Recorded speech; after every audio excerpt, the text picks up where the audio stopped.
तो अभी मैं बोर्ड के दो टॉपिक आपको पढ़ा दूंगा। कौन कौन से? एक तो कॉम्प्लेक्स नंबर है और एक आपका बेसिक सेट रिलेशन वाला। ठीक है, अभी जो टाइम मिलेगा उसके अकॉर्डिंग। ठीक है, तो अपन कॉम्प्लेक्स नंबर अभी स्टार्ट करते हैं। ठीक है, तो कॉम्प्लेक्स नंबर में क्या है? सबसे पहली चीज, एक होता है आयोटा। आयोटा इक्वल्स टू क्या होता है? अंडर रूट के अंदर -1। ठीक है, इसे बोलते हैं IOTA, आयोटा। ठीक है, तो इसका स्क्वायर क्या होता है?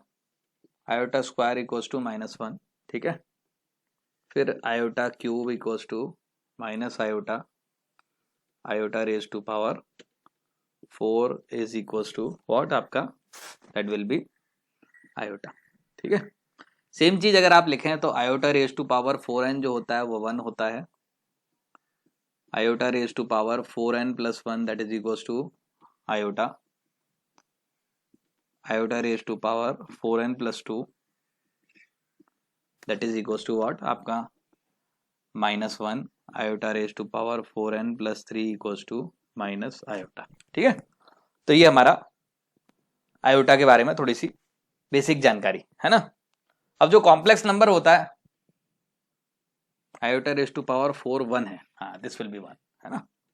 Iota raise to power 4 1। ठीक, सिंपल, ये भूल गया मैं छोटा सा लिखना। ठीक, अब देखो यहां से जो कॉम्प्लेक्स नंबर होता है, कॉम्प्लेक्स नंबर क्या है? एक आप नंबर लिख देंगे, जनरली उसको z से लिखते हैं, z बराबर a प्लस आयोटा b लिखते हैं। क्या लिखते हैं? z बराबर a plus iota into b। ठीक है, दिस इज कॉल्ड अपना कॉम्प्लेक्स नंबर। अच्छा, अब यहां पर इंपॉर्टेंट चीज क्या है कि a comma b belongs to real number होंगे। ठीक है, और जो यहां पर a जो होता है this is called real part of z that is equals to a। ठीक है, और b क्या होता है? This is imaginary part. ठीक है, ऑफ z। ठीक है, इसको शॉर्ट में ऐसे लिखता जाता है REZ। ठीक है, शॉर्ट में लिख देते हैं REZ इक्वल्स टू a और IMZ इक्वल्स टू b। ठीक है, तो यहां से भी अब ये जो z है इसको अगर आप देखें तो इसको हम 3 पार्ट में डिवाइड कर लेते हैं। जनरली बोर्ड की बुक्स में नहीं होता, लेकिन फिर भी अपने IIT और उसमें होता है। ठीक है, अभी बोर्ड के पॉइंट ऑफ व्यू से पढ़ रहे हैं तो हो सकता है छोटी मोटी चीजें उसमें पूछ ले आपसे। ठीक है, अगर a इक्वल्स टू 0 है तो z जो होगा वो प्योरली क्या होगा आपका? इमेजिनरी। प्योरली इमेजिनरी मतलब उसका रियल पार्ट जीरो हो गया। a 0 हो गया मतलब आयोटा इंटू बी की फॉर्म का है। दूसरा, अगर आपका b इक्वल्स टू 0 हो गया तो प्योरली रियल। सेम चीज अगर आपका b नॉट इक्वल्स टू 0 हुआ तो इसे बोलते हैं इमेजिनरी। क्या बोलते हैं इसको? इमेजिनरी। अब सुनो इसके बाद इसमें, अब जो z जो होता है ये क्या होता है? इसको z बराबर a प्लस आयोटा b है ना। तो एक होता है हमारा अर्जेंट प्लेन। क्या होता है? एक हमारा अर्जेंट प्लेन होता है ज्योमेट्रिकली।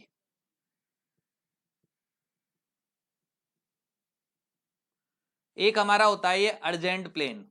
क्या होता है? अर्जेंट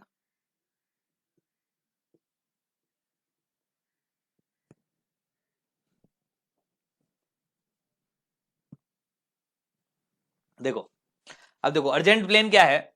अर्जेंट प्लेन ऐसा प्लेन है अपना वो पुराना वो कोऑर्डिनेट एक्सेस वाला जो प्लेन होता है ना, वो वही प्लेन होता है असली में अर्जेंट प्लेन, है ना।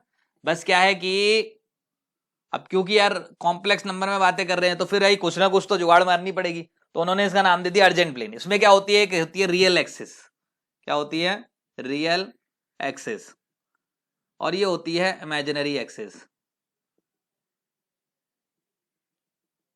ठीक है, अब जो कॉम्प्लेक्स नंबर होता है ना, it's like a vector. Complex number क्या है? It's like a vector.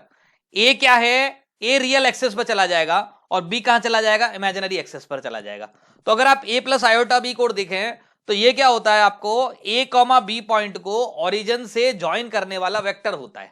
समझ गए? तो यहां पर जब आप लिखते हैं इसको z को, तो 0,0 आपने लिखा। अब मान लो आपने, मैं फर्स्ट क्वाड्रेंट में बना रहा हूं, ऐसा जरूरी नहीं है कि फर्स्ट क्वाड्रेंट में ही हो, ठीक है।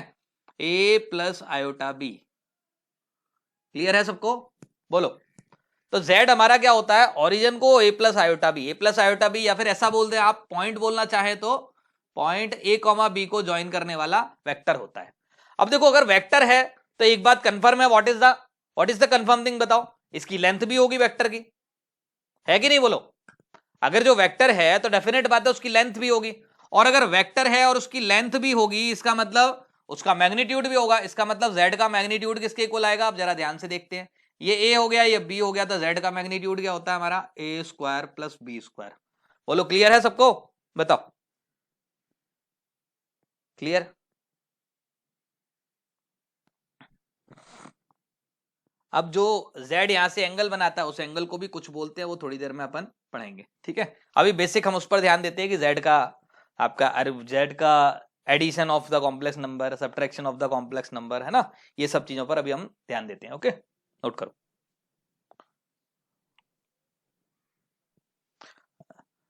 हाँ बता रहा हूं, जो मॉड में z होता है that is equal to a square plus b square, इसको बोलते हैं मैग्नीट्यूड, है ना, दिस इज कॉल्ड मैग्नीट्यूड, ठीक है। तो हुआ क्या कि भाई अब यहां पर है, अब एडिशन सीख लेते हैं इसका। Number first, addition, addition of complex number. मान लो आपको एक कॉम्प्लेक्स नंबर दिया है z1 equal to a plus iota b, z2 equal to c plus iota d, तो बहुत अच्छी बात है, एडिशन कर लो। एडिशन ऐड किया तो क्या करो, रियल पार्ट को रियल पार्ट से ऐड कर लो, a plus c, imaginary part को इमेजिनरी पार्ट से ऐड कर लो, b प्लस डी, ठीक है, क्लियर है। तो ये हो गया हमारा एडिशन। अब क्या सीखते हैं इसके आगे, सेकंड सब्ट्रैक्शन। एडिशन सब्ट्रैक्शन में कुछ अलग नहीं है, ठीक है, शॉर्ट में लिख देता हूं, यहीं पर लिख देता हूं, ऑब्लिक सब्ट्रैक्शन, ठीक है। सब्ट्रैक्शन क्या हो गया, ए मान लो आपने z1 माइनस z2 कर रहे हो, क्या कर रहे हो, z2, तो किसके इक्वल आ गया, a में से c को माइनस कर दो, आयोटा इंटू b में से d को माइनस कर दो। बहुत अच्छी बात है, सीख गए, आ गया मजा, ठीक है। एडिशन सीख गए, सब्ट्रैक्शन सीख गए, इसके बाद नंबर आता है किसका, थर्ड नंबर, डिवीजन, हाँ मल्टीप्लिकेशन, है ना।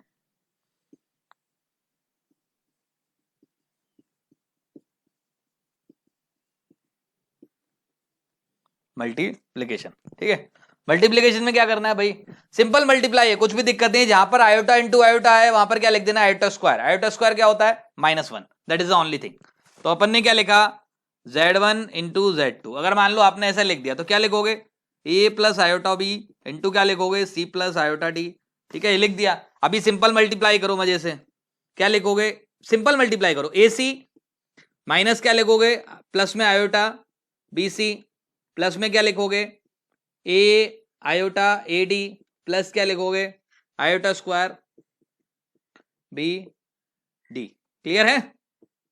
बस अब जो जो आपके रियल नंबर है उनको साथ में लिख दो, जो इमेजिनरी है वो साथ में लिख दो।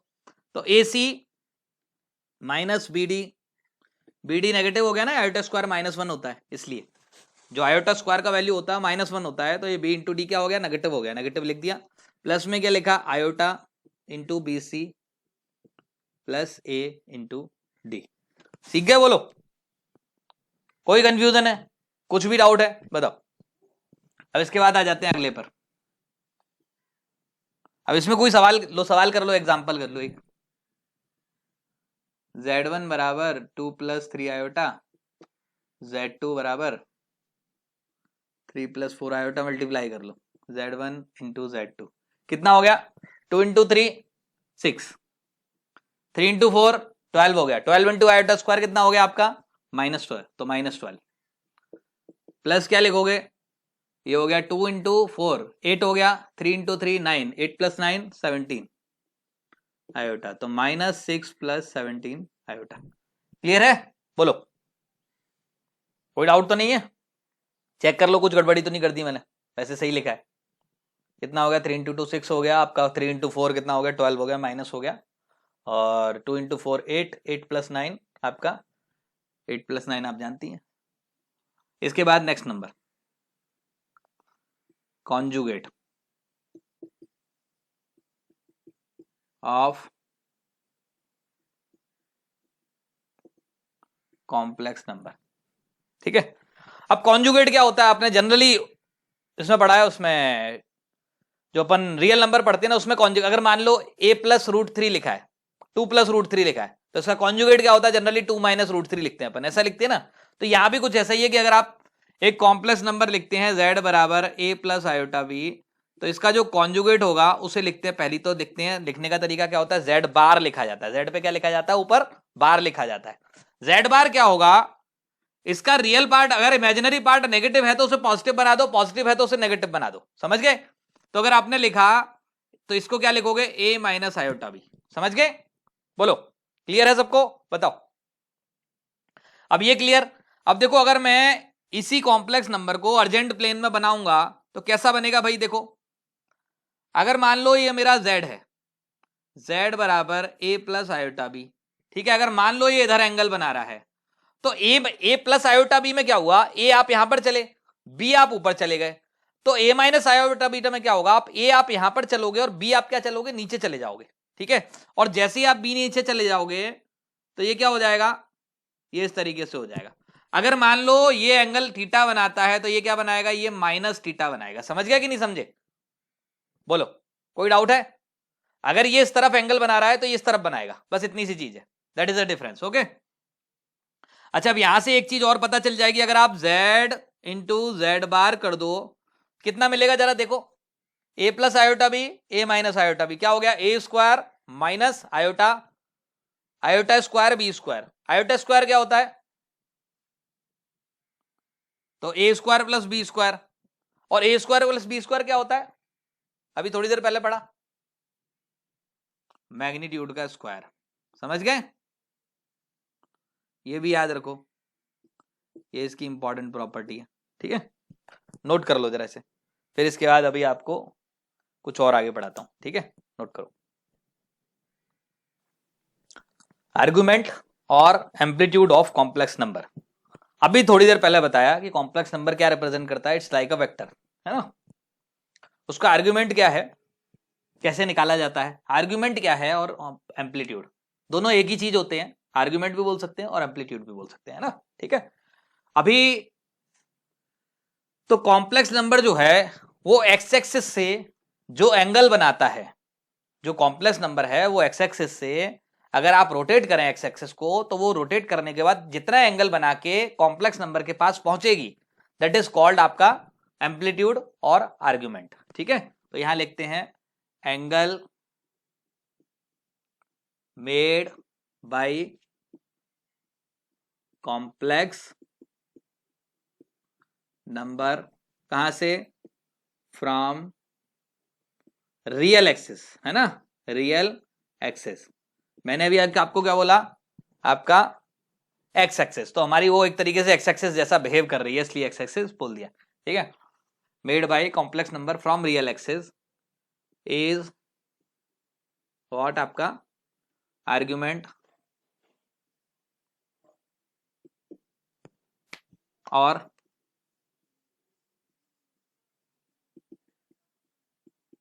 एम्पलीट्यूड, है ना। तो अब इंपॉर्टेंट चीज क्या है, इसको कैलकुलेट कैसे करें, अब इसमें दो चीजें होती हैं, एक चीज क्या होती है इसमें, number first, if argument belongs to minus pi open interval से लेकर प्लस पाई ओपन इंटरवल, ठीक है, then it is called principal, ये चेक कर लेना भाई प्रिंसिपल की स्पेलिंग सही है कि नहीं, प्रिंसिपल आर्गुमेंट, है ना, ठीक है। और if principal argument is alpha then general argument equals to alpha plus 2n pi n belongs to integer. समझ गए? अगर प्रिंसिपल आर्ग्यूमेंट जो है वो अल्फा है तो उसका जनरल आर्ग्यूमेंट क्या होगा? अल्फा प्लस 2n पाई। अब देखो सिंपल सी बात है, अगर कोई कॉम्प्लेक्स नंबर है, अगर मान लो वो क्या कर रहा है, मान लो अपन ने ले लिया 1 प्लस आयोटा, है ना। अब 1 प्लस आयोटा जो कॉम्प्लेक्स नंबर है वो क्या है आपका 45 डिग्री बनाता है। क्या बनाता है? पाई बाई 4 एंगल बनाता है। ठीक है, अगर मान लो ये जो पाई बाई 4 एंगल बना रहा है, अगर मैं इसके प्रिंसिपल आर्ग्यूमेंट की बात करूं तो प्रिंसिपल आर्ग्यूमेंट क्या होगा? एक्स एक्सिस से, मतलब रियल एक्सिस से जो है एंगल बनाएगा, है ना। रियल एक्सिस से क्या करेगा? जो एंगल बनाएगा। अब रियल एक्सिस से जो एंगल बनाएगा अगर वो माइनस पाई से प्लस पाई के बीच में है then it is called principal argument. और पाई बाई 4 एंगल जो है वो एंटी क्लॉकवाइज है तो पॉजिटिवली आ जाएगा। तो इसका जो प्रिंसिपल आर्ग्यूमेंट हो जाएगा, इसका क्या होगा? Principal argument equals to pi by 4। ठीक है, और इसका जो जनरल आर्ग्यूमेंट होगा वो तो आप जानते ही हैं, जनरल। अब देखो जनरल आर्गुमेंट जो है वो एक तरीके से क्या है, यही वाला जो एंगल है ना इसको आपने जनरलाइज कर दिया। अब जनरलाइज किया तो आप जब भी यहां पर पहुंचोगे तो कैसे पहुंचोगे? 2n पाई ऐड करोगे तभी पहुंचोगे। तो यहां पर क्या लिखोगे? Pi by 4 plus 2n pi where n belongs to integer. ठीक है, this is the basic definition of what आपका आपका आर्ग्यूमेंट और एम्पलीट्यूड। तो अभी इसको नोट करो, देन उसके बाद अपन क्या सीखते हैं, अपन इसमें प्रिंसिपल आर्गुमेंट का वैल्यू कैलकुलेट करना सीखते हैं डिफरेंट केसेस में। ओके, नोट डाउन करो। Calculation of the principal value of argument in different cases, है ना। डिफरेंट केसेस में अपन principal value of argument calculate करना सीखते हैं। तो सबसे पहली चीज अपन प्रिंसिपल आर्गुमेंट कैलकुलेट करते हैं तो यहां पर क्या लिखा आपने? z बराबर अगर a प्लस आयोटा b है तो अभी हम सिर्फ वो केसेस लेंगे जिनमें क्या है ए और बी में से कोई भी जीरो नहीं है। ए और बी में से कोई भी जीरो होगा देन वो केसेस अपन बाद में लेंगे। तो पहले अपन ए में से और बी में से कोई भी जीरो नहीं है यहां पर लिख लें, वो केसेस लेते हैं ना। तो नंबर फर्स्ट, तो सबसे पहली चीज z को जब आप कैलकुलेट करोगे, देखो कॉम्प्लेक्स नंबर जब भी होगा ना तो z में सबसे पहले आप एक चीज कैलकुलेट कर लिया करो, theta equals to tan inverse b upon a in the modulus. Okay, modulus तो आप जानते ही हैं क्या होता है। तो यहां पर लिखना ये जो होगा ये एक्यूट एंगल कैलकुलेट किया जाएगा। ठीक है, मतलब ए और बी के साइन से मैं कंसर्न नहीं हूं, इसमें मैं किस चीज से कंसर्न हूं? खाली tan inverse mod B upon A, मतलब बी अपॉन ए का पॉजिटिव वाला एंगल निकालने का कोशिश करता हूं मैं। ठीक है, अब ये क्यों निकालना हूं इसका रीजन देखते हैं। तो इसका नाम मैंने क्या दिया? थीटा दिया। ये जो भी केस होगा उसमें इसका नाम मैं क्या दे रहा हूं? थीटा ही दे रहा हूं। तो नंबर फर्स्ट, अगर मान लो मैंने फर्स्ट क्वाड्रेंट ले लिया, क्या लिया मैंने? फर्स्ट। मैं बाउंड्रीज नहीं ले रहा हूं, बाउंड्रीज नहीं ले रहा हूं, उसका मतलब ए जो होगा वो greater than a comma b both greater than 0। This is the first number case, है ना। अब अगर ए बी ग्रेटर देन 0 है और आपने डेफिनेट बात है tan inverse b upon a तो कैलकुलेट किया ही होगा, that will be acute angle. ठीक है, तो ये आपने tan inverse b upon a calculate किया। ठीक है, अब देखना ध्यान से, तो एक्यूट एंगल यही वाला होगा मेरे ख्याल से, अगर फर्स्ट क्वाड्रेंट में मिलेगा तो बोलो क्लियर है सबको। तो यही एक्यूट एंगल होगा और यही एक्यूट एंगल है तो प्रिंसिपल आर्गुमेंट क्या होगा इसका? आप रियल एक्सिस को यहां से यहां की तरफ घुमाएंगे तभी तो आपको प्रिंसिपल आर्गुमेंट मिलेगा। तो इसकी principal value of argument equals to theta. समझ गए? जो आप थीटा ऊपर से कैलकुलेट करेंगे वही ये थीटा होगा। एग्जाम्पल के रूप में आप एग्जाम्पल, चलो भी 2 मिनट बाद दूंगा, ठीक है, वहां पर दूंगा चारों एग्जाम्पल इसके। ठीक है, बोलो क्लियर है सबको? बताओ। फर्स्ट क्वाड्रेंट में आएगा तो घूमकर यहीं पर आना पड़ेगा, और जब इसको अगर आप रोटेट करोगे घूमकर यहां आएगा तो ये क्या बनेगा? This will be what? Anti clockwise angle क्या होगा? 0 से पाई के बीच में, that means it is the argument. Clear है? बोलो, कोई डाउट है किसी बच्चे को तो मेरे को बताओ वापस से। Now come on the second. अगर मान लो आप कहां पर रह जाते? सेकंड क्वाड्रेंट में।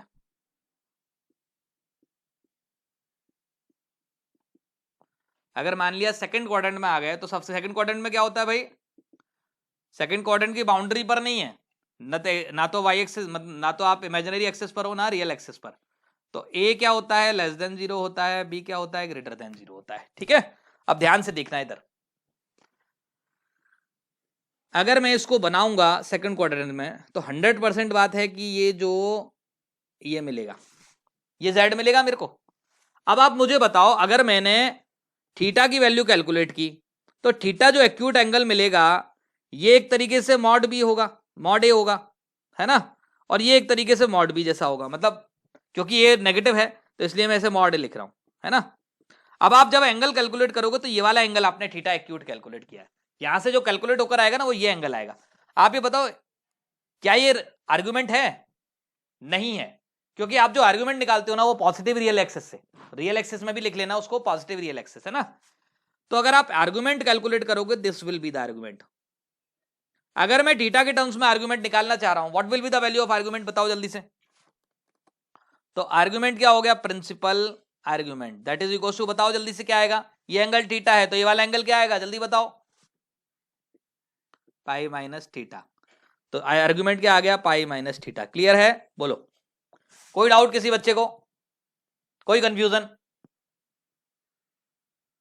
हाँ वो डिपेंड करता है, आपको एंगल रेडियन में दिया है किस में दिया है, अगर रेडियन में दिया है तो आंसर रेडियन में लिख देना, अगर डिग्री में दिया है then you can write the answer in the degree also, okay. इसके बाद कौन सा नंबर, तीसरा नंबर।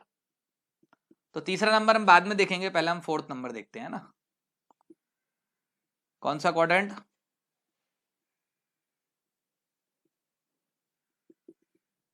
Fourth quadrant. कौन सा quadrant, fourth quadrant, fourth quadrant. फिर इसके बाद यहां पर आ जाते हैं थर्ड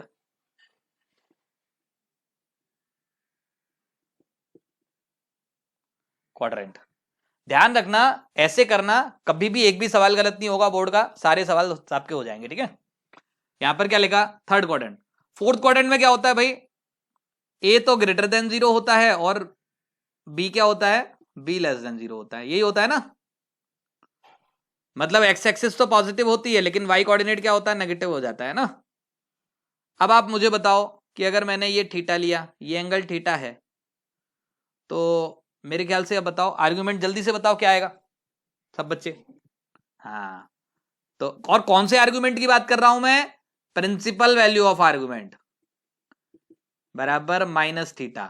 थीटा कहां से आएगा, यहां से निकल के आएगा, ठीक है। सबको क्लियर हो रहा है, इसका मतलब मजे आ रहे हैं, ठीक है। यहां से ये घूम के ऐसे आ गया, क्लियर है, बताओ। तो ये कौन सी डायरेक्शन में घूमा, ये क्लॉकवाइज घूमा, क्लॉकवाइज घूमा तो क्लॉकवाइज वाला एंगल क्या होता है, नेगेटिव में काउंट किया जाता है, ठीक। इसके बाद यही थर्ड क्वाड्रेंट, तो A less than 0 B less than 0, third quadrant में यही होता है ना। तो क्या मिला अपने को, देखो जब आप थीटा कैलकुलेट करोगे, बताओ थीटा ये वाला आएगा कि ये वाला आएगा, जल्दी बताओ, लेफ्ट वाला कि राइट वाला, लेफ्ट वाला। क्यों, क्योंकि थीटा क्या अपन एक्यूट कैलकुलेट कर रहे हैं, ठीक है। तो ये थीटा है, तो ये क्या हो गया हमारा आर्ग्यूमेंट, तो ये होगा ना, क्योंकि आपको जो एंगल लेना है वो माइनस पाई से लेकर 0 के बीच में लेना होगा, क्योंकि अगर आप पाई से बढ़ गए तो क्या होगा, वो प्रिंसिपल आर्गुमेंट नहीं होगा। प्रिंसिपल आर्गुमेंट के लिए क्या करना पड़ेगा आपको, माइनस पाई से 0 के बीच में एंगल लाना पड़ेगा, क्योंकि ये थर्ड क्वाड्रेंट में है इसलिए। तो यहां पर जब आप लिखोगे तो प्रिंसिपल आर्गुमेंट, ठीक है, क्या लिखोगे, प्रिंसिपल आर्गुमेंट, बताओ क्या आएगा जल्दी से। ये थीटा एंगल, ये वाला एंगल क्या हो गया, पाई माइनस थीटा, लेकिन कौन सी डायरेक्शन में घूमे आप, नेगेटिव है, क्लॉकवाइज में, क्लॉकवाइज में घूमे तो minus of pi minus theta, okay, this will be the argument of. Clear है सबको, बताओ ये चार केसेस में किसी को कोई डाउट है तो बता दो जल्दी से।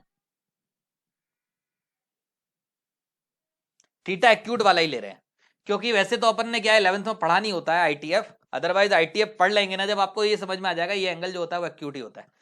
वो मैं ले रहा हूं एक्चुअली, मैंने जो तरीका बना रखा है ना वो इस तरीके से बना रखा है, जिससे क्या है बच्चों को जनरली कंफ्यूजन नहीं होता। नहीं तो क्या होता है कि यार कुछ लोग अलग लगाते हैं कि भाई ए नेगेटिव ले लिया, बी पॉजिटिव ले लिया, यहाँ पर मॉड नहीं लगाते। तो मैं तो सीधे से मॉड लगा के 4 5 6 8 केस बना दिए, उसके बाहर कुछ नहीं आएगा सवाल, डायरेक्ट सवाल हो जाएगा, कोई दिक्कत नहीं होगी उसमें, ठीक है। इसलिए मैंने ऐसा बना रखा है, ठीक है। इसके बाद आगे के 4 केस और देखते हैं, 4 5, और उसके बाद बाउंड्रीज में खेलते हैं। नंबर फर्स्ट, फिफ्थ नंबर, मान लो क्या बोला आपको, अब शुरुआत वाले 4 केस अलग हुए, अब आगे 4 केस के लिए z बराबर a प्लस आयोटा बी, 4 या 5 केस लेंगे अभी हम, ठीक है। अगर मान लो क्या हो जाए, b बराबर 0 हो जाए। अब b बराबर 0 हो गया तो पॉइंट कहां पर पहुंच गया, रियल एक्सेस पर। b 0 है, a ग्रेटर देन 0 है, what will be the argument, बता सकते हो क्या? कॉम्प्लेक्स नंबर क्या है, इट्स लाइक मतलब जो पॉइंट होगा, जो कॉम्प्लेक्स नंबर अगर मैं कार्टेशियन फॉर्म में लिखूंगा तो वो जो पॉइंट होगा वो यहां की तरफ होगा कि नहीं होगा। X coordinate positive, y coordinate क्या है 0, तो मेरे ख्याल से जो वेक्टर होगा वो यहां की तरफ होगा। और अगर वेक्टर यहां की तरफ है तो इसका प्रिंसिपल आर्गुमेंट क्या हो गया, 0। क्लियर है सबको, कोई डाउट है बताओ। Now come on the next thing, p is equal to 0 और a जो हो गया वो लेस देन 0 हो गया। बताओ जल्दी से क्या होगा इसमें। अगर b 0 हो जाए और x कोऑर्डिनेट नेगेटिव हो जाए, बताओ इसका प्रिंसिपल आर्गुमेंट क्या होगा, पाई के इक्वल आएगा। समझ में आया बच्चों, y कोऑर्डिनेट 0, x एक्सेस हो मतलब रियल एक्सेस हो गया, x कोऑर्डिनेट नेगेटिव मतलब इधर हो गया, इधर हो गया, इसका मतलब यहां से कितना एंगल बना रहा है, equals to pi equals to principal argument. Clear है सबको। Now come on the next thing, फिर इसके बाद 6 नंबर, 6 हो गया, 5th हो गया, 6 हो गया, 7th। अगर मान लो b a इक्वल्स टू 0 हो गया, है ना। अब क्या करते हैं, a इक्वल्स टू 0। अब a इक्वल्स टू 0 है, b ग्रेटर देन 0 है, बताओ कहां पर आएगा। चित्र बनाकर देखो, डायग्राम बनाओ, you will get the feel of that. Okay, b positive है, x कोऑर्डिनेट 0 मतलब कौन सा हो गया, imaginary axis. b greater than 0 मतलब ऊपर रहेगा, ये ऊपर रहेगा मतलब यहां से कितना एंगल बनाएगा, pi by 2 equals to principal argument. Clear, बोलो कोई डाउट है किसी बच्चे को तो मेरे को बता दो।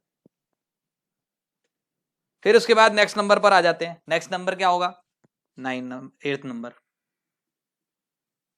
8th नंबर क्या हो गया, अगर a equals to 0, b less than 0, a 0 b less than 0, क्या मिलेगा बच्चों, b less than 0, real part 0, imaginary part negative मतलब नीचे आएगा, है ना, यहां पर आएगा ना, और यहां पर आएगा तो यहां से ये कितना एंगल बनाएगा, माइनस पाई से प्लस पाई के बीच वाला, that is equals to minus pi by 2 equals to principal argument. Clear है, बोलो कोई डाउट है किसी बच्चे को तो बताओ। अब एक और, बेटा 3 पाई बाई 2 लिखोगे तो पाप होगा, प्रॉब्लम नहीं होगा, पाप होगा। क्यों होगा, इसलिए होगा पाप क्योंकि 3 पाई बाई 2 जो है ना वो प्रिंसिपल आर्गुमेंट नहीं होगा, वो जनरल आर्गुमेंट तो है but that is not the principal argument according to the definition of our books. ठीक है, ये चीज है, this is the only difference. ठीक है, फिर इसके बाद 9 नंबर। 9 नंबर कुछ नहीं है, 9 नंबर आपको चिल्ला चिल्ला के ये कह रहा है ना, किसके इक्वल आ गया, ऐसा लिख देता हूं। ठीक है, 9 में क्या है, a बराबर 0 b बराबर 0। भाई a 0 हो गया, b 0 हो गया, तो यहां पर लिख दो argument not defined. Okay, note down कर लो। तो ये हमारे नॉट डिफाइंड हो जाएगा। तो ये 4 क्वेश्चन दिए हैं, एग्जाम्पल हैं, मैं आपको सॉल्व करके बताता हूं, है ना क्वेश्चन को। सबसे पहला काम अपन क्या करेंगे, थीटा कैलकुलेट करेंगे। थीटा क्या होगा, tan inverse b upon a, ये लिखा था ना अपन ने, b अपॉन a कितना हो गया, that is equals to what, pi by 3। Clear, अब कौन से क्वाड्रेंट में है, फर्स्ट में, आंसर क्या होगा, डायरेक्ट पाई बाई 3, ये लिखते हैं ना अपन, आंसर आ गया। कुछ नहीं मेहनत करनी, ज्यादा अकल नहीं लगानी, सीधे डायरेक्ट आंसर लिखोगे। अभी ये कौन सा क्वाड्रेंट है, सबसे पहले इसमें tan थीटा निकालो, tan inverse 1/1 with negative sign, कितना हो गया, पाई बाई 4। ठीक है, कितना मिला, पाई बाई 4। कौन सा क्वाड्रेंट है, सेकंड क्वाड्रेंट। आंसर क्या होता है, pi minus pi by 4, that is equals to आपका 3 पाई बाई 4। क्लियर, इसके बाद इस वाले में थोड़ा चेंज कर देते, चलो ठीक है। तो यहां पर आप टेन थीटा कैलकुलेट करोगे तो क्या मिलेगा, टेन इनवर्स कितना मिल गया, -1/1, दैट इज इक्वल्स टू कितना, दैट विल बी π/4।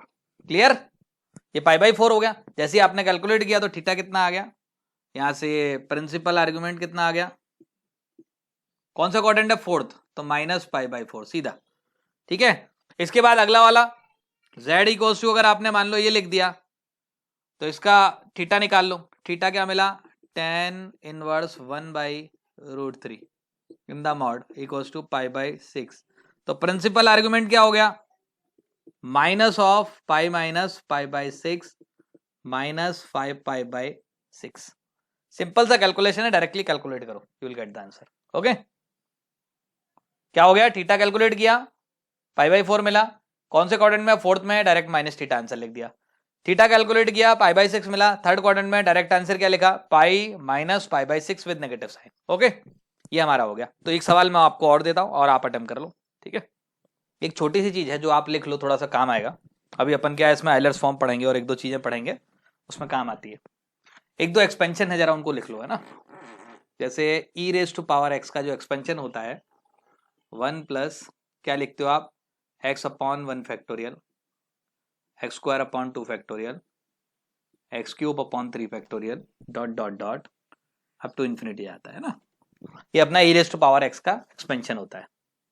दूसरा एक और एक्सपेंशन लिख लो, sin x का भी एक्सपेंशन होता है, x minus x³ 3 factorial 5 factorial minus dot dot dot, ये भी जाता है। ऐसे ही हमारा क्या होता है, एक cos x का एक्सपेंशन भी होता है, वो होता है 1 minus x² 2 factorial plus x⁻⁴ 4/4 factorial, ठीक है, डॉट डॉट डॉट।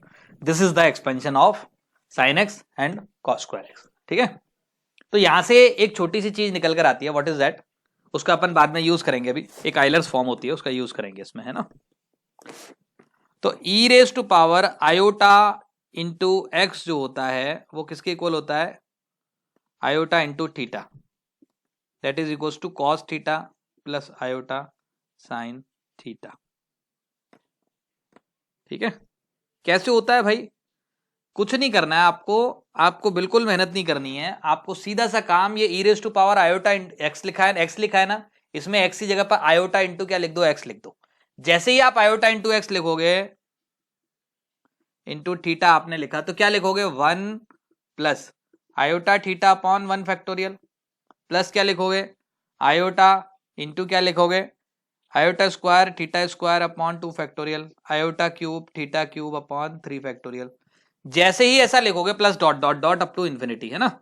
जैसे ही आप ऐसा लिखोगे, आपको क्या मिल जाएगा, पहला वाला जो टर्म होगा वो क्या मिलेगा, दैट विल बी, देखो एक तो ये 1 मिला, फिर क्या मिलेगा, आयोटा स्क्वायर क्या हो गया, -1 इंटू थीटा स्क्वायर, तो थीटा स्क्वायर अपॉन √2, तो 1 minus theta square upon 2 factorial. अब जब थीटा की पावर 4 आएगी तो क्या होगा, आयोटा की पावर 4 भी आएगी। आयोटा की पावर 4 क्या होती है, 1 होती है। वैसे इसका एक्सपेंशन 11th में है नहीं, लेकिन अभी बता दे रहा हूं आपको, ठीक है ना। और यहां पर क्या मिलेगा आपको, theta minus theta cube upon 3 factorial dot dot dot. And what is this, this is the expansion of what, cos x, and this is the expansion of sin x। तो ये जो e⁻ आयोटा इंटू थीटा होता है, that is equal to what, आपका cos theta plus iota sin theta के इक्वल आता है। और ये एक्सपेंशन क्या है, ये अभी हमारे काम का नहीं है, ये भी हमारे सिलेबस में नहीं है इसका, कि इस एक्सपेंशन को कैसे निकाला जाए, क्यों होता है, क्या होता है, वो अपना 12th में भी ये सिलेबस में नहीं है, ठीक है। तो आप इसको नोट करो। और अब अपन क्या है, various form in which complex number can be represented, उसको पढ़ते हैं, ठीक है, नोट डाउन करो। ये एक्सपेंशन वाला ये जो पार्ट है ना, अगर आप इसको छोड़ भी दोगे, डायरेक्टली याद भी रखोगे, तो 11th में आपका कोई दिक्कत नहीं आएगी, ठीक है, नोट करो। तो यहां पर रिप्रेजेंटेशन ऑफ कॉम्प्लेक्स नंबर में नंबर फर्स्ट फॉर्म होती है कार्टेशियन, आपकी बुक में शायद नहीं दी होगी, है ना।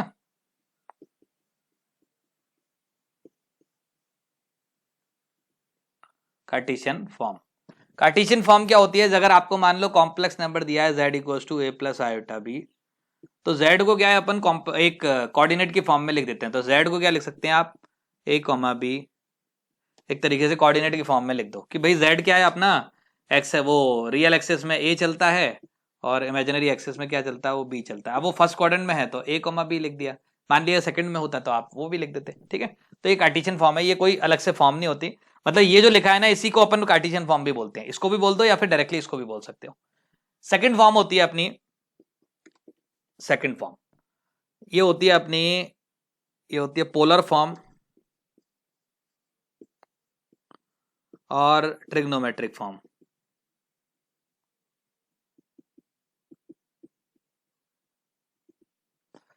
अब देखो सिंपल सी बात है, कॉम्प्लेक्स नंबर एक यूनिक होता है। यूनिक कब हो जाता है, कॉम्प्लेक्स नंबर में दो चीज चाहिए आपको। क्या चाहिए, अगर आपने ये z लिखा, अगर मान लो इसका आर्ग्यूमेंट पता चल गया, मान लिया इसका आर्ग्यूमेंट क्या है, हमारा अल्फा है। इसका आर्ग्यूमेंट क्या है, अगर आपका अल्फा है आर्ग्यूमेंट है, ठीक है, मान लिया अल्फा आर्ग्यूमेंट। अब अल्फा आर्ग्यूमेंट है और मान लो इसका आपको मैग्नीट्यूड पता है। अगर आपको इसका अल्फा आर्ग्यूमेंट पता है और मैग्नीट्यूड पता है तो मेरे ख्याल से यहां से यहां तक का जो होगा वो क्या होगा, z cos अल्फा होगा कि नहीं होगा। फिजिक्स में पढ़ा है ना अपन ने प्रोजेक्शन। फिर यहां से लेकर यहां तक क्या होगा, z sine mod z sine alpha होगा कि नहीं होगा। तो क्या अगर मैं कॉम्प्लेक्स नंबर लिखना चाहूं तो z बराबर क्या हो जाएगा, real part, what is the real part, mod z cos alpha. और इमेजिनरी पार्ट में क्या करते हैं अपन, आयोटा का मल्टीप्लाई करते हैं। तो iota into mod z into sine alpha लिखेंगे कि नहीं लिखेंगे।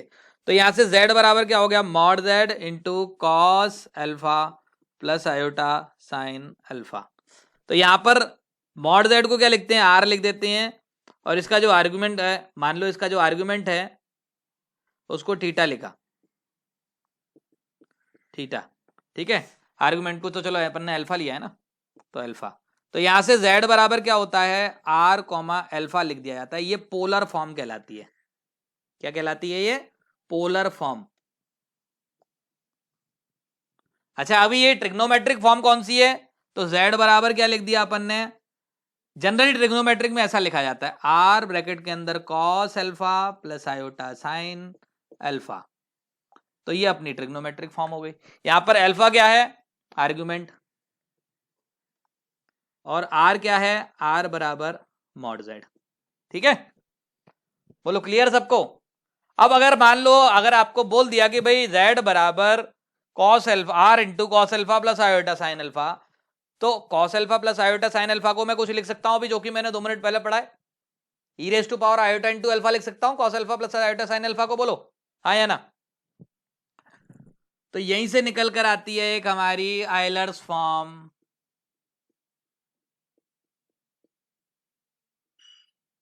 क्या होती है हमारी आयलर्स फॉर्म, z बराबर mod z into E raise to power iota alpha. समझ गए, मॉड z तो जानते ही हैं, अल्फा क्या है, आर्गुमेंट। अल्फा क्या है, आर्गुमेंट। जनरली प्रिंसिपल आर्गुमेंट ही लेते हैं, ठीक है।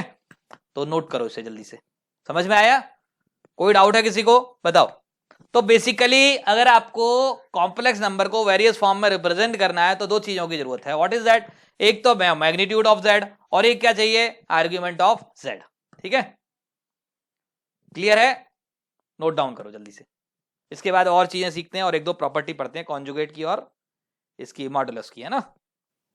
तो ये 2 क्वेश्चन है, इनको आप अटेम्प्ट करो। अच्छा एक चीज और नोट करो जरा, E raise to power iota into theta का जो मैग्नीट्यूड होता है that will be equals to what, 1। जानते हैं ना अपन कि नहीं जानते, cos theta plus iota sine theta, उसका अगर आप मैग्नीट्यूड निकालोगे तो क्या मिलेगा, cos square theta plus sine square theta that will be equals to what, 1, ठीक है। तो पहला क्वेश्चन है represent this in polar trigonometric and Euler's form. Second question is what, आपका ये क्वेश्चन दिया है, देन फाइंड द व्हाट, आपका आर्ग्यूमेंट एंड एम्पलीट्यूड, ठीक है। मतलब आर्ग्यूमेंट, एम्पलीट्यूड और आपका मैग्नीट्यूड, ठीक है, वो फाइंड आउट करना है, ठीक। आर्ग्यूमेंट एम्पलीट्यूड तो सेम ही होते हैं। फर्स्ट वाला तो आसान है, इसमें क्या करना है अपने को, फर्स्ट वाला बता देता हूं, tan इनवर्स रूट 3 है ना, कितना आ गया, π/3। फर्स्ट क्वाड्रेंट है, मतलब आपका आर्ग्यूमेंट क्या हो गया, π/3 हो गया, ठीक है। और मैग्नीट्यूड ऑफ z निकाल ही लोगे, अंडर रूट के अंदर कितना मिलेगा, 1 का स्क्वायर प्लस रूट 3 का whole square, that is equals to 2। ठीक है, दैट इज द मैग्नीट्यूड। इसके बाद तो पोलर फॉर्म का लिखोगे, आर कोमा थीटा लिख देना, 2 कोमा थीटा क्या हो गया। ट्रिग्नोमेट्रिक फॉर्म लिखोगे तो उस फॉर्म में लिख दो, 2 into cos pi by 3 plus iota sine pi by 3। Euler's form में लिखना है तो क्या लिख दो, 2 into E raise to power iota into pi by 3। Okay, now come on the next question. ये वाला तो हो गया होगा सबका, आसान है, दिख रहा है 2 into cos theta plus iota sine theta की फॉर्म में डायरेक्टली नजर आ रहा है। तो यहां पर ये जो 2 लिखा हुआ है ये क्या है, magnitude of z equals to 2। फिर इसके बाद इसका आर्ग्यूमेंट अगर आप कैलकुलेट करोगे, देखो ये फर्स्ट क्वाड्रेंट, ये आपका a पॉजिटिव है, b भी पॉजिटिव है, मतलब सीधे टेन थीटा कैलकुलेट करो। टेन थीटा कैलकुलेट करोगे तो क्या होगा, साइन 50 अपॉन कॉस 50 कितना मिला, that is equals to tan 50। तो थीटा कितना आ गया 50। फर्स्ट क्वाड्रेंट में है तो डायरेक्टली आप क्या लिखेंगे, थीटा इक्वल्स टू 50 डिग्री मिल गया। फर्स्ट क्वाड्रेंट में है तो आपका प्रिंसिपल आर्ग्यूमेंट क्या हो गया, 50 डिग्री, सेम ही होगा।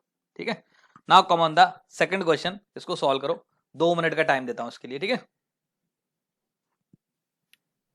बहुत आसान सवाल है, बिल्कुल मेहनत नहीं करनी है। पहली चीज तो ये पहचानो इसमें कि ये जो दिख रहा है ये ए है, ये बी है। ठीक है, मतलब अगर आपको दूसरी फॉर्म से करना है कि भाई डायरेक्टली सॉल्व करना है तो मैं एक तरीका बताता हूं, फिर अगर इनडायरेक्टली सॉल्व करना है पुराने वाले मेथड से करना है then definitely you can do that by that method, है ना। अब सुनना, अगर आप cos 130 डिग्री है उसको क्या लिख सकते हो आप, ये बताओ, जल्दी बताओ। cos of minus of cos 50 degree लिख सकते हो कि नहीं लिख सकते, बोलो। 130 को 180 माइनस थीटा लिख सकते हैं, तो इसको क्या लिख दूं मैं, माइनस कॉस 50 डिग्री लिख सकता हूं, cos 50 degree plus iota sign 50 degree. ये जो माइनस है ना इसको अंदर ले जाओ।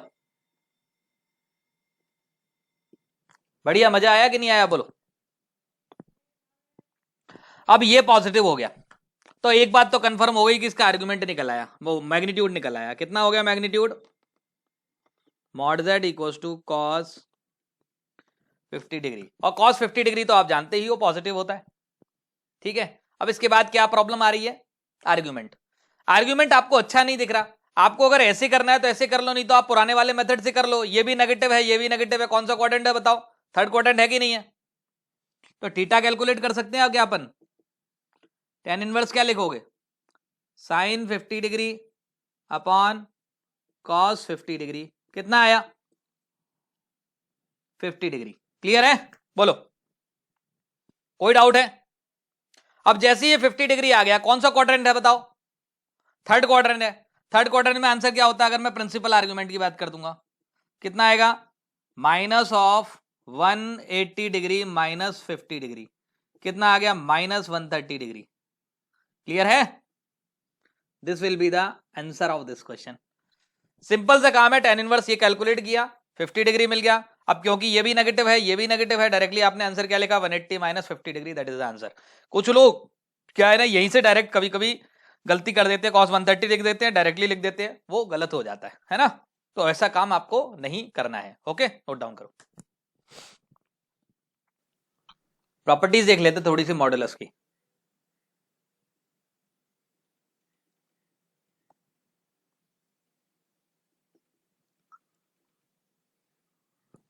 Number first, mod z equals to, अगर z equals to a plus iota b दिया है, ठीक है, मॉड z इक्वल्स टू क्या होगा, a square plus b square. ये तो खैर कुछ प्रॉपर्टी नहीं है।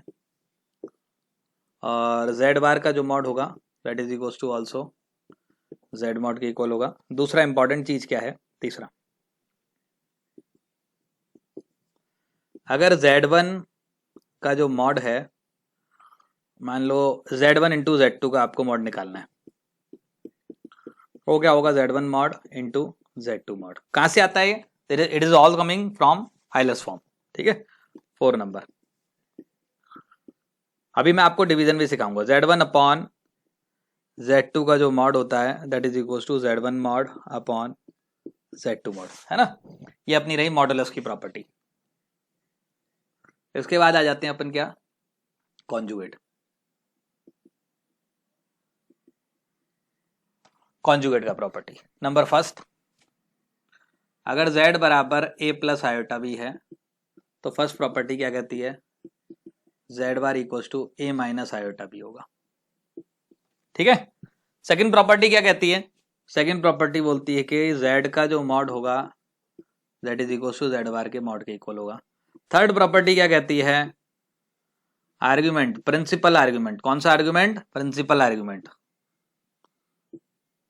एक minute, principal argument of Z bar is equal to minus times principal argument of Z। Clear है, बोलो कोई डाउट है, कोई डाउट है किसी बच्चे को तो बताओ। यहां पर अगली लाइन में इधर लिख देता हूं ना, third number, principal argument of Z bar is equal to minus times principal argument of Z। ये इसको लिखने का तरीका होता है, प्रिंसिपल आर्ग्यूमेंट तो शॉर्ट में लिख देते हैं आर्ग्यूमेंट ऑफ Z, है ना। तो ये हो गया। इसके बाद क्या आ जाते हैं अपन, नेक्स्ट नंबर प्रॉपर्टी हमारी आर्ग्यूमेंट।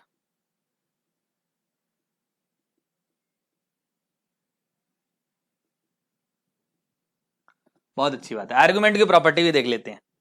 नंबर फर्स्ट, अगर Z1 argument of Z1 into Z2 equals to argument of Z1 into Z2 is equals to argument of Z1 Z2। आपकी किताबों में बोर्ड वाली में ऐसा लिखा होता है, ठीक है, लेकिन मेरा दिल नहीं करता कि मैं ये लिखूं। क्या लिखते हैं, प्लस 2n पाई। ये 2n पाई क्या करता है, इस 2n पाई का काम ये होता है, अगर मान लो ये प्रिंसिपल आर्ग्यूमेंट है तो अगर ये भी प्रिंसिपल आर्ग्यूमेंट हुआ, ये भी प्रिंसिपल आर्ग्यूमेंट हुआ, तो 2n पाई का काम क्या है, ये क्या करता है, जो ओवरऑल प्रिंसिपल आर्ग्यूमेंट है उसकी रेंज में ला देता है इसको, ठीक है। प्रिंसिपल, ये भी आप लिख दो प्रिंसिपल, ठीक है। Principal value of argument of Z1 principal value of argument of Z1 Z2, और ये क्या हो गया आपका, n belongs to integer, okay. Second number property, ज्यादा प्रॉपर्टी लिखेंगे नहीं इसमें, प्रिंसिपल वैल्यू ऑफ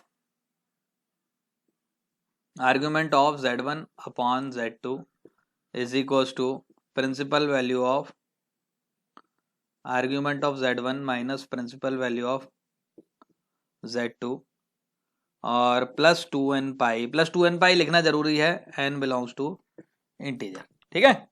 तो ये रही हमारी किसकी properties of modulus, conjugate and argument की प्रॉपर्टी। कैसे आती है ये वाला, अगर आप चाहो तो इसका मैं प्रूफ आपको 1 मिनट में बता सकता हूं। देखो कैसे आता है, इसका प्रूफ आ जाएगा और उसका प्रूफ आ जाएगा। कैसे आएगा, देखो अगर आपने मान लो कॉम्प्लेक्स नंबर Z1 लिखा तो Z1 modulus into E raise to power iota theta 1 लिखोगे। फिर क्या लिखोगे, complex number Z2 modulus Z2 बराबर Z2 mod into E raise to power iota theta लिखोगे, थीटा 2 लिख दो इसे, है ना। तो आप ये बताओ Z1 इंटू Z2 करोगे तो क्या मिलेगा, Z1 mod Z2 mod into E raise to power iota theta 1 plus theta 2, ये मिलेगा कि नहीं मिलेगा। अब आप मुझे बताओ कि अगर मैं दोनों साइड का मॉड लूंगा तो इसका मॉड तो 1 आएगा, क्योंकि मुझे पता है इसका मॉड यही आएगा। अगर आप इसकी बात करेंगे तो ये क्या हो गया, ये एक तरीके से क्या हो गया, Z1 और Z2 का मॉड हो गया, और ये क्या हो गया, आयोटा थीटा 1 प्लस थीटा 2 क्या हो गया, इसका आर्गुमेंट हो गया। इसका मतलब अगर आप Z1 और Z2 का आर्गुमेंट निकालेंगे तो थीटा 1 प्लस थीटा 2। अब दिक्कत क्या होती है, कभी कभी थीटा 1 प्लस थीटा 2 की वैल्यू मान लो पाई से आगे निकल गई, तो पाई से आगे वाला एंगल काउंट नहीं किया जाएगा। अगर मान लो ये मिल गई कितनी, 5 पाई बाई 4 मिल गई, तो 5 पाई बाई 4 काउंट नहीं किया जाएगा। वो क्या काउंट किया जाएगा, आपका उसका प्रिंसिपल आर्गुमेंट 5 पाई बाई 4 थोड़ा होगा। उसके लिए आपको क्या करना पड़ेगा, माइनस 2n पाई करना पड़ेगा, then you will get what, आपका 5 pi by 4 minus 2n pi, then it will be in the range of what, आपका प्रिंसिपल आर्गुमेंट वाली, ठीक है। तो यहां से क्या है, तो ये अब यही चीज मान लो आपने डिवीजन किया तो क्या लिखोगे, Z1 upon Z2 that is equal to Z1 upon Z2 mod, यही लिखोगे। इनटू क्या लिखोगे, मतलब अलग अलग आएगा वैसे तो, ठीक है। ये कितना, ये मिल गया आपको, ठीक है ना। और जैसे ही आपने into E raise to power iota में क्या लिखोगे, θ1 माइनस θ2, दिख रहा है ना, देखो argument of Z1 minus argument of Z2 दिख रहा है, argument of Z1 minus argument of Z2। और प्लस 2n पाई क्यों किया जाता है, उसका काम क्या होता है, प्रिंसिपल वाली रेंज में लाने का बेसिक ऑब्जेक्टिव होता है उसका, ओके। नोट डाउन करो। और इसके बाद मैं डिमॉइवर्स थ्योरम पढ़ा के और आपको स्क्वायर रूट का एक सवाल करा के आपकी आज की ये जो आपका बोर्ड वाला टॉपिक है ये खत्म करते हैं, कॉम्प्लेक्स नंबर, ठीक है। नोट डाउन करो, ये जो नीचे लिखा है ना ये इसका प्रूफ है इसका, और वो जो थर्ड वाले का फोटो भेजता। हमारे आईआईटी में तो होती हैं, ठीक है, ज्यादा थ्योरम होती हैं, लेकिन डिमॉइवर्स थ्योरम आपके बोर्ड में एक ही है।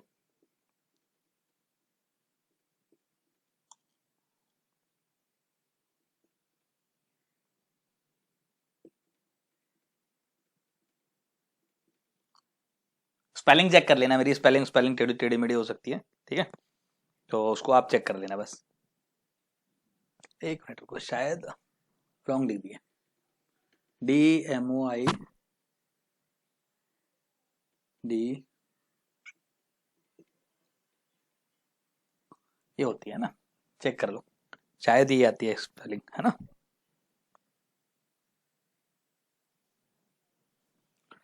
डिमॉइवर्स थ्योरम, वैसे तो इस थ्योरम में अगर आईआईटी में देखा जाए तो ये दो थ्योरम होती है, लेकिन बोर्ड के पर्पज से अगर आप देखें 11th में तो वो खाली एक ही पार्ट है उसका, ठीक है। आपकी किताब में हो सकता है थोड़ा सा रॉन्ग दिया हो, इसमें थ्योरम ये कहती है, बड़ी आसान सी थ्योरम है, इसलिए में कोई थ्योरम ही नहीं है, ठीक है।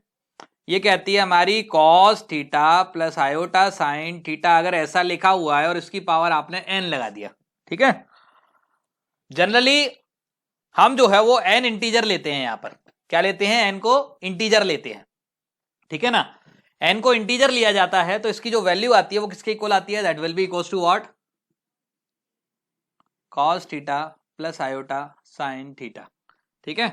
n belongs to integer, zero वाला केस नहीं ले रहे हैं, ठीक है। तो जीरो वाले केस में तो क्या है, शायद जीरो वाला भी ले लो तो कोई दिक्कत नहीं है ना।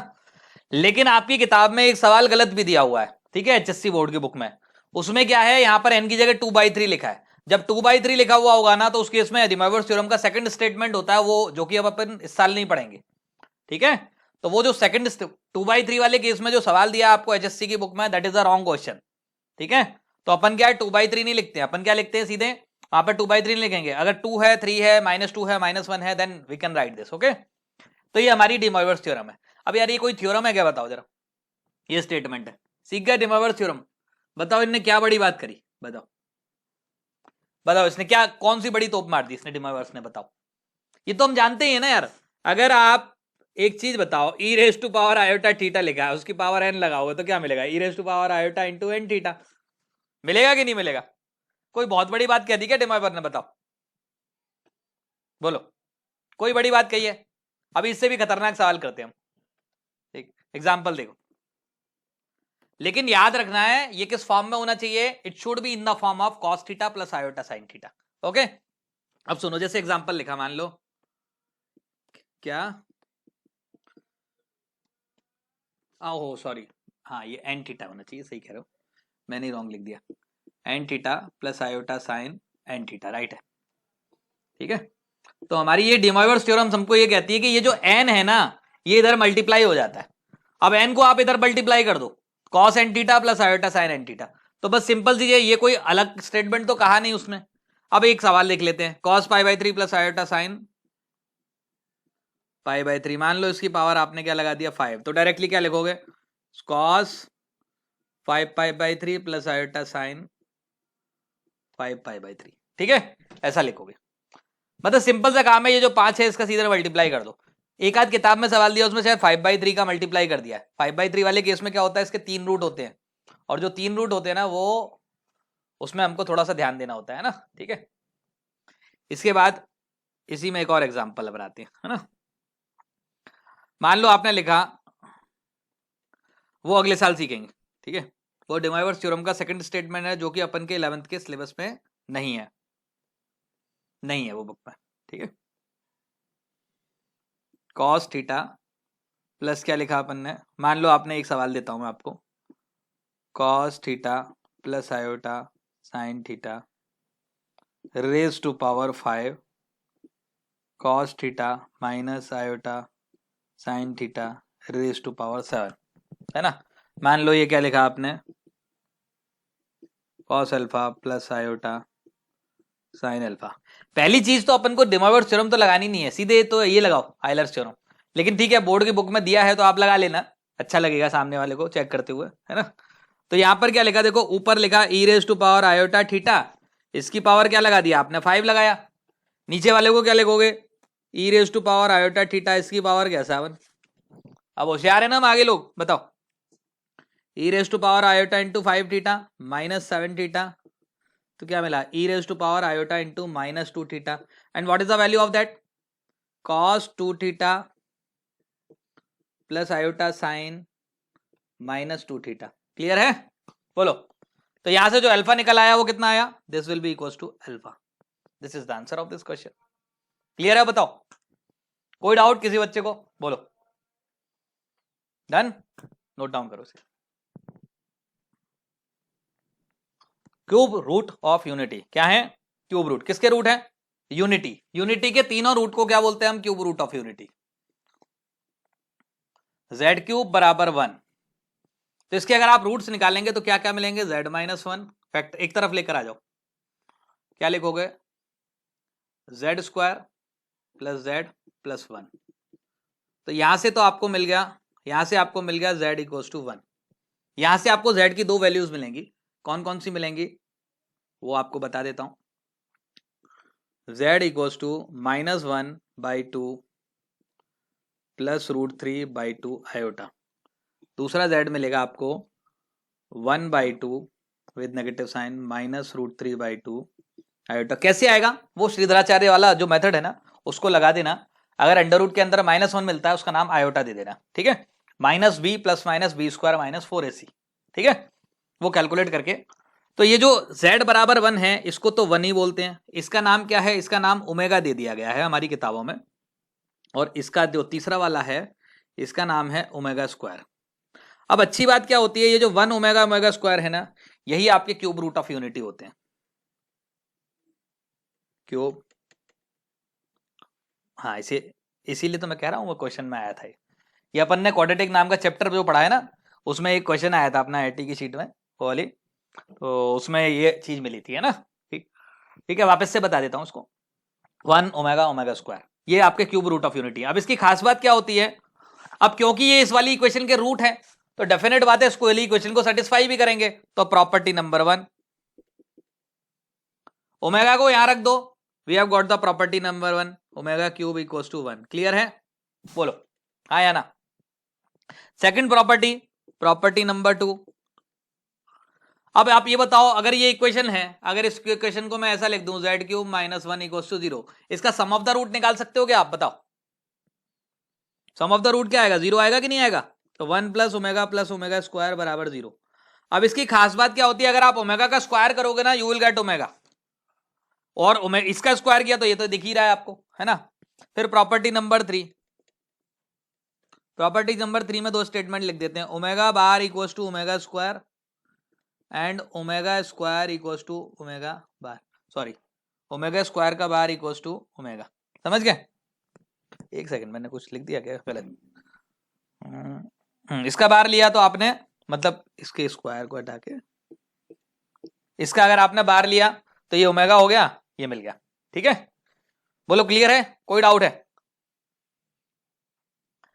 अब वैसे तो इसमें और भी प्रॉपर्टी होती है अपने आईटी में अपन पढ़ते हैं तो, लेकिन क्या है कि अब बोर्ड के पर्पज से इतनी प्रॉपर्टी ज्यादा काम की है, इससे ज्यादा शायद प्रॉपर्टी मेरे ख्याल से होंगी नहीं बोर्ड में। लो, तो यहां से एक चीज पता लग गई, और 4th नंबर प्रॉपर्टी कि omega raise to power 3n बराबर 1 होगा, n belongs to integer, n अगर इंटीजर है तो omega raise to power 3n की वैल्यू क्या मिलेगी आपको, 1 के इक्वल मिलेगी। सेकंड नंबर मतलब नेचुरल नंबर लिख लो, चलो ठीक है, जनरली अपन नेचुरल नंबर के लिए करते हैं ना सारे काम। फिर उसके बाद 5th number property omega raise to power 3n plus 1 बराबर क्या हो जाएगा, ओमेगा हो जाएगा, n belongs to natural number लिख लेना। हम नेचुरल नंबर के लिए बता रहे हैं, हो सकता है बुक में किसी और के लिए दी हो तो देख लेना। 3n+2 बराबर ओमेगा स्क्वायर, ठीक है। Happy, n belongs to natural number, ठीक है। तो ये सारी प्रॉपर्टीज आपको यहाँ भी दी हैं और आपको बुक्स में भी दी हैं, तो आप इसको नोट कर लो, ठीक है। इस पे एक सवाल करा देता हूँ फिर आप। तो ये 2 क्वेश्चन है, जरा इनको अटेम्प्ट कर लो, 2-2 लाइन, एक लाइन के 2-2 लाइन के क्वेश्चन है, ठीक है। बोर्ड में देख लेना कितने नंबर का आया, उसी हिसाब से लाइन खर्च कर देना, ठीक है। देखो फर्स्ट वाला क्या है, बहुत आसान है। ये 1 प्लस ओमेगा स्क्वायर क्या होता है, माइनस ओमेगा के इक्वल होता है, तो ये क्या बन गया, -2 ओमेगा बन गया, इसकी पावर 5। फिर दूसरा क्या बना, -2 ओमेगा स्क्वायर इसकी पावर 5। बेटा यहां से क्या बनेगा, -32 तो बाहर आ गया। पहला वाला क्या बनेगा, omega raise to power 5। Omega raise to power 5 को क्या लिखोगे, देखो ये ओमेगा स्क्वायर लिख दिया, तो ये क्या लिख दिया आपने, ओमेगा स्क्वायर। ये क्या बना, ओमेगा, और omega plus omega square, this is the property that will be equals to what, -1। इसका मतलब ये क्या हो गया, 32, hence proved HP। Okay, now come on the next question, एक लाइन का क्वेश्चन था। इसमें IM, सुनो, हाँ बता रहा हूँ इंटरमीडिएट स्टेप बता रहा हूँ उसका, ठीक है। यहां से यहां तक का बोर्ड के लिए intermediate step IMS। 1 plus omega square को क्या लिखना, ये लिखना 1 plus omega square minus omega. इसमें 1 प्लस ओमेगा स्क्वायर को क्या लिखना आप, 2 ओमेगा के इक्वल लिखना विद नेगेटिव साइन, उसकी पावर 5 लगाना।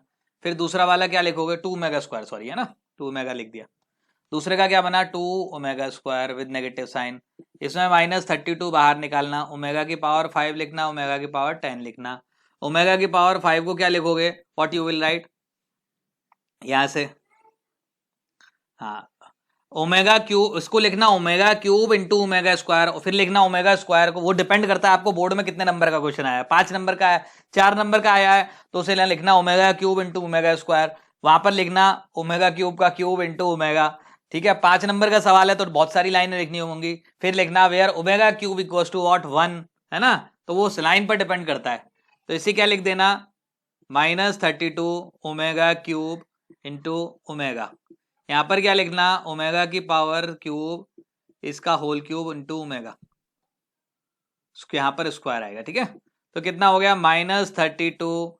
अब यहां लिख देना ओमेगा स्क्वायर प्लस ओमेगा, खत्म सवाल, ठीक है। और इसका वैल्यू तो आप डायरेक्टली लिख ही सकते हो। इसके बाद आखिरी वाले क्वेश्चन पर आ जाते हैं, एक लाइन का सवाल है, x + y + z। भाई क्या क्या मिल गया, x + y + z, ए ओमेगा स्क्वायर, तो ए कॉमन ले लिया, ब्रैकेट के अंदर क्या बचा, 1 + omega plus omega square, plus B common लिया, 1 + ओमेगा प्लस ओमेगा स्क्वायर। बचपन में पढ़ा है, बचपन का मतलब थोड़ी देर पहले पढ़ा है कि ये क्या होता है, 0, तो a × 0 + b × 0 बराबर 0, आंसर इज 0। सवाल खत्म, पेपर में आया फुल नंबर, ठीक है, नोट कर लो। इसके बाद स्क्वायर रूट पढ़ते हैं। स्क्वायर रूट से पहले एक छोटा सा सवाल कर लेते हैं। मान लो आपको डिवीजन करना है 2 कॉम्प्लेक्स नंबर का, डिवीजन कैसे, हाँ 2 + 3 आयोटा, जैसे बता देता हूँ आपको, अगर मान लो डिवीजन करने को आ गया कहीं तो 1 + आयोटा लिखा है ना, मान लो 1 + 2 आयोटा लिखा है। तो कभी भी आपको कॉम्प्लेक्स नंबर का जब डिवीजन करना होता है क्या करते हैं, ये डिनोमिनेटर है ना उसके कॉन्जुगेट से ऊपर नीचे मल्टीप्लाई कर दो, 1 - 2 आयोटा। अब देखो नीचे वाले को अलग से मल्टीप्लाई करने की जरूरत नहीं है, नीचे वाला तो क्या हो गया, ये z हो गया, ये z बार हो गया, तो ये किसके इक्वल होगा, 1 का स्क्वायर प्लस 2 के स्क्वायर के इक्वल ही आने वाला है। ऊपर वाला आप जो नॉर्मली मल्टीप्लाई करते हो उसको कर लो, तो क्या मिला आपको 2, ये 2 हो गया प्लस 3 आयोटा, और यहाँ पर 2 आयोटा का मल्टीप्लाई किया तो कितना हो गया आपका, -4 आयोटा, है ना, और प्लस में कितना हो गया, 3 × 2 6 हो गया, तो ये किसके इक्वल आ गया आपका, 6 + 2 आपका 8, और 3 - 4 माइनस आयोटा अपॉन 1 का स्क्वायर प्लस 2 का square that is equals to 5। This will be the answer of this question. Okay, तो ऐसा सवाल आता है तो अपने को कुछ डरने की जरूरत नहीं है, डायरेक्टली आप सॉल्व कर सकते हो ना, ठीक है। तो ये नोट करने की जरूरत, नोट करना चाहो तो कर लो, नहीं करना चाहो तो मत करो। एक कॉम्प्लेक्स नंबर का सवाल दे देता हूं आपको, ठीक है। क्या चीज बेटा, तो एक एग्जांपल के थ्रू अपन स्क्वायर रूट समझते हैं, स्क्वायर रूट कैसे कैलकुलेट किया जाता है ना। Find the square root of this, देखो कोई भी कॉम्प्लेक्स नंबर है, ये डेफिनेट बात है किसी नंबर का स्क्वायर होगा, उसकी अपने को वैल्यू निकालनी है, ठीक है। अब जब भी आप लिखते हैं तो इसको क्या लिख देते हैं, इसको अंडर रूट के अंदर लिख देते हैं 7 प्लस सॉल्यूशन। कैसे करना है, 7 प्लस 24 आयोटा, ठीक है। कितना हो गया, इसको आप a प्लस आयोटा b लिख दो, यहां पर लिख दो a comma b belongs to real number, ठीक है। तो अब देखो क्या करोगे, देखो a प्लस आयोटा b, अब क्या करना है, सीधे से स्क्वायरिंग कर दो दोनों साइड। जैसे ही स्क्वायरिंग करोगे क्या होगा, रियल। अच्छा एक चीज नोट करके लिख लो, शायद मैं बताना भूल गया हूं गलती से, NOTE। अगर दो complex equality of two complex number, दो कॉम्प्लेक्स नंबर इक्वल कब होंगे, जैसे अगर आपका a प्लस आयोटा b बराबर c प्लस आयोटा d है, तो a बराबर c, b बराबर d, रियल पार्ट को इक्वल कर दिया और इमेजिनरी पार्ट को इक्वल कर दिया, है ना। तो ये इतनी सी चीज है बस, है ना। तो इसमें कोई बहुत बड़ा रॉकेट साइंस नहीं है, ठीक है। तो यहाँ पर 7, इसका स्क्वायरिंग कर दी दोनों साइड। जैसे ही स्क्वायरिंग करोगे तो क्या होगा, लेफ्ट साइड आपकी 7 प्लस 24 आयोटा बनेगी, राइट साइड क्या बनेगी, A square minus iota square B का whole square plus 2 iota A B, ठीक है। इसको जैसे ही आप ओपन करोगे तो A square minus B square plus iota A into B, ठीक है। तो यहां से क्या मिला, 7 प्लस 24 आयोटा। क्लियर है बच्चों। अब देखो यहां से दो इक्वेशन मिलेंगी, कौन कौन सी मिलेंगी, रियल पार्ट को रियल पार्ट के रियल पार्ट, जैसे ही आपने इक्वल किया तो A square minus B square बराबर 7 मिल गया, दिस इज इक्वेशन नंबर 1, ठीक है। फिर ऐसे ही आपने इमेजिनरी पार्ट किया तो ये क्या मिला आपको, ये हो गया आपका 2, sorry this will be not iota, is 2 times iota A B. तो क्या मिला 2ab इक्वल्स टू 24। यहां से देखो दो चीजें पता चलेंगी यहां से, अब आपको कौन कौन सी चीज पता चलेगी, 2ab जो है वो 24 है। इससे एक चीज और पता चलती है, व्हाट इज दैट, कि a अगर पॉजिटिव है तो b भी पॉजिटिव होगा, a नेगेटिव है तो b भी नेगेटिव होगा, मतलब a और b का साइन क्या होगा, सेम होगा, ठीक। This is the important thing. अब यहां से आप क्या करो, यहां से इसको यहां रख दो, सॉल्व कर सकते हैं साइमल्टेनियस। ए बी का वैल्यू कितना आ गया, 12 आ गया, तो बी की जगह पर क्या लिख दूंगा, ए स्क्वायर 12 का square divided by A square. तो यहां पर क्या लिखा, ए स्क्वायर माइनस 12 का square divided by A square, okay, बराबर कितना 7, ठीक। तो यहां से अपन क्या करते हैं, यहां से वैल्यू कैलकुलेट करते हैं, किसके इक्वल आ गया भाई, ए रेस टू पावर 4 माइनस कितना हो गया आपका, यहां से इधर क्रॉस मल्टीप्लाई कर दो तो क्या मिलेगा आपको, what you will get, A raise to power 4 minus 144 equals to कितना हो गया 7a स्क्वायर, ठीक है। तो minus 7a square plus 144 is equals to 0, और सॉरी नॉट माइनस 144, है ना, माइनस 144 इक्वल्स टू 0। इसको फैक्टराइज कर सकते हैं, क्या फैक्टर हो गए, 16 इंटू 9, तो 16 माइनस 9 इसके फैक्टर हो गए। तो यहां पर क्या लिखेंगे, A raise to power square, normal आप जो फैक्टराइज करते हैं, ए स्क्वायर माइनस कितना लिखा 16 ए स्क्वायर प्लस 7 बराबर 0। यहां से देखो ये तो सॉल्यूशन रिजेक्ट हो जाएगा, A square can not be equal to minus 7, क्यों, क्योंकि देखो ए बी तो रियल नंबर थे ना हमारे, तो ए बी रियल नंबर थे तो ए नेगेटिव तो आ नहीं सकता, ए स्क्वायर नेगेटिव तो हो नहीं सकता। अब यहां से क्या मिला आपको, ए इक्वल टू प्लस माइनस 4, ठीक है। अब जैसे ही आपको ए की वैल्यू प्लस माइनस 4 मिल गई, आपको क्या करना है, ए इंटू बी बराबर 12 वाली इक्वेशन में रख देनी है। अगर आपने ए बराबर प्लस 4 लिया, ए आपने प्लस 4 लिया तो बी बराबर क्या मिला 3, ए आपने माइनस 4 लिया तो बी बराबर कितना मिला माइनस 3, ठीक है। तो आपको इसका जो स्क्वायर रूट निकालोगे, you will gate 2 complex number. Complex number कौन कौन से मिलेंगे, Z1, 2 कॉम्प्लेक्स नंबर मिलेंगे, प्लस क्या मिलेगा आपको 4 प्लस 3 आयोटा, और एक कॉम्प्लेक्स नंबर क्या मिलेगा, माइनस 4 प्लस 3 आयोटा। तो मैंने क्या करता हूं, इसके आगे बाहर माइनस लगा देता हूं, तो एक प्लस वाला मिला, एक आपको माइनस वाला मिला। स्क्वायर रूट जब भी कैलकुलेट करोगे you will gate 2 complex number, ज्यादातर केसेस में 2 ही मिलते हैं, ठीक है, ज्यादातर क्या सभी केसेस में 2 ही मिलते हैं, है ना। तो यहां पर जो है हमारा वो जो बोर्ड वाला जो है पार्ट अपना कॉम्प्लेक्स नंबर का, जो कि 11th में आता है चेसी बोर्ड में, वो अपना फिनिश हो गया, ठीक है। अब कोई और लेक्चर होगा तो उसमें अपन मैं आपको रिलेशन भी पढ़ा दूंगा बोर्ड के पर्पज से जो आने वाला है, ठीक है।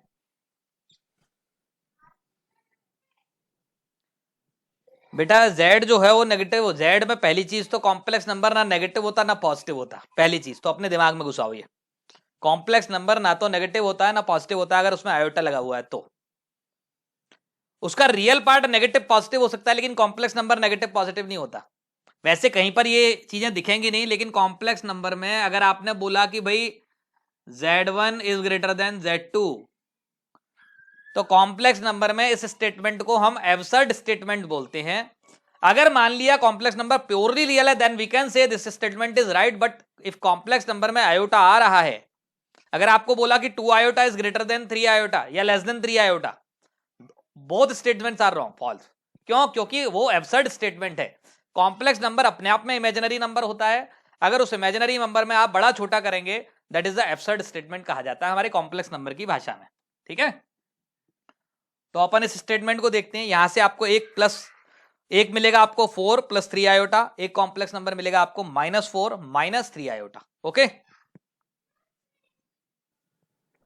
चलो तो बच्चों फिर आज का लेक्चर यहीं पर खत्म करते हैं, है ना। और बाकी बोर्ड के लिए जो वीडियोस है मैं बना दूंगा आपके लिए कुछ और। ठीक है, चलो गुड बाय।